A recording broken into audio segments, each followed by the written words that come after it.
আমি তখন ঢাকা মোহাম্মদপুর আদাবত থাকতাম। আমার নাম মোহাম্মদ আশরাফুজ্জামান। আমি একটা মাদ্রাসায় চাকরি করতাম। মাদ্রাসাটির নাম দাওয়াতুস সুন্নাহ মাদ্রাসা। সেখানে 1000-এর উপরে ছাত্র সংখ্যা ছিল। আমি যে ঘটনাটি দেখেছি সে ঘটনাটি ক্লাস 4-এর ছাত্রের সাথে ঘটে যাওয়া। ছাত্রটির নাম ছিল ইব্রাহিম। ইব্রাহিম প্রতিদিন মাদ্রাসায় যাতায়াত করত। একদিন মাদ্রাসা আসলো খুব দেরি করে। ছাত্রটি ছিল এক গরিব মায়ের একমাত্র এতিম সন্তান। তার বাবা বেঁচে নেই। হুজুর জিজ্ঞাসা করলেন, ইব্রাহিম, এত দেরি হলো কেন মাদ্রাসা আসতে? ছাত্রটি কোনো উত্তর দিল না। তখন হুজুর আবার বললেন, তোকে কিছু জিজ্ঞাসা করছি না, উত্তর দিস না কেন? তখন ইব্রাহিমের চক্ষু লাল বর্ণের। ইব্রাহিম কর্কশ স্বরে বলল,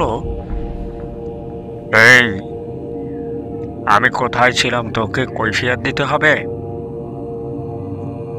ইব্রাহিমের এই অবাধ্যতা দেখে হুজুর আর কিছু জিজ্ঞাসা করলেন না।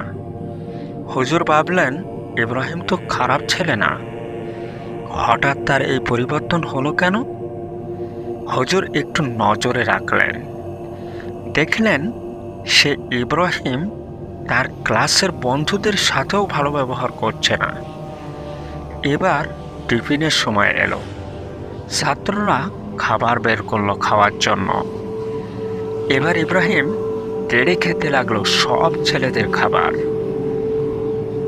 ছাত্ররা নালিশ দিল হুজুরের নিকট। হুজুর বললেন, ইব্রাহিম তোমাদের সবার খাবার খেয়েছে? তারা বলল, হ্যাঁ হুজুর। হুজুর খুব আশ্চর্য হলেন। তবুও ইব্রাহিমকে জিজ্ঞাসা করতে হবে।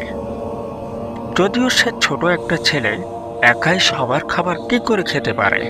হুজুর ইব্রাহিমকে ডাক দিলেন। ডেকে হুজুর বললেন, ইব্রাহিম, তুমি নাকি সবার খাবার খেয়ে নিয়েছ? ইব্রাহিম তিক্ত স্বরে বলল, হ্যাঁ, খেয়েছি। হুজুর বললেন, কেন? ইব্রাহিম বলল, আমার খুব ক্ষুধা লেগেছিল, আজ কতদিন খাইনি। হুজুর বুঝতে পারলেন কোনো এক গন্ডগোল তো আছেই। এবার ইব্রাহিমকে ডেকে বড় হুজুরের নিকট নিয়ে গেল। আমিও সেখানে বসা ছিলাম। বড় হুজুর বললেন, এই, কি হয়েছে তোর? তখন ইব্রাহিম বলল, বলবো না তোকে। কেন তোকে বলবো? আমি তুলতুঙ্কার শুনে আশ্চর্য হলাম। হুজুর বুঝতে পারলেন এবং বললেন, এই, কোথা থেকে এসেছিস? তখন সে উঠে হুজুরকে আঘাত করতেই যাবে। হুজুর পানি পড়া ছিটিয়ে দিলেন। সাথে সাথে ইব্রাহিম পড়ে গেল মাটিতে, অজ্ঞান হয়ে গেল। কিছুক্ষণ পর হুজুর চোখে মুখে পানি দিলে ইব্রাহিমের জ্ঞান ফিরল। ইব্রাহিম বড় বড় চোখ করে আশপাশের দিকে তাকাতে থাকলো। হুজুরের পোষা একটা টিয়া পাখি ছিল। দৌড়ে গিয়ে টিয়া পাখির গলা ধরে টেনে ছিঁড়ে ফেলল এবং কসমস করে চাবিয়ে খেতে লাগলো। হুজুর দেখে আশ্চর্য হলেন। বললেন, এই যে রাক্ষস! তৈল এবং পানি পড়ে দিলেন। তৈল দুই কানে দেওয়ার সাথে সাথে চিৎকার করে শরীর ছেড়ে দিল সেই রাক্ষসটি